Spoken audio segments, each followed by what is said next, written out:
hindisahan wasaaraddu waxay soo gudbisay bartamihii May 2019. hawsha laga qabtayna waxay isugu jirtay wax ka bedel iyo kaabis lagu sameeyay sharciga xisbiyada siyaasadda ee lambar 19 soona baxay 27 Juun 2016. sharciga magaciisa kooban waa sharciga xisbiyada siyaasadda dalka, wuxuuna ka kooban yahay 22 qodob.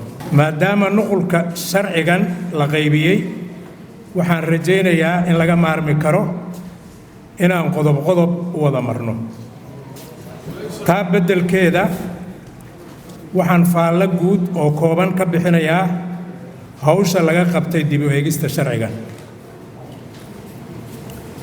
sida ku cad qodobka 2 ee dib u eegistan sharciga waxaa lagu dhaqayaa xisbiyada siyaasadda dalka, wuxuuna qeexayaa arrimo ay ka mid yihiin diiwaangelintooda, maamulkooda iyo maalgelintooda. sheegay in muxuu ahaa 22 qodob uu ka kooban yahay. inta kale miyaa la tuuray mase waxaa jira buug yar oo kale ee muxuu ahaa la qaybiyey kaasaa sharci noqonayo kan oo dhan waa laga guuraa. marka inuu noo faahfaahiyo ayaan rabaa. wasiirku wuxuu sheegay in uu 22 qodob yahay sharciga.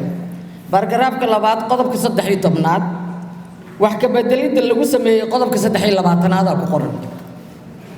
iswaafajinay rabta inuu 39 yahay inuu 22 yahay. hadduu 22 yahay wax ka bedelida qodobka 13aad meeshuu ka yimid oo aan 22 ku jirin in lagu soo daraa fiicnaan lahayd.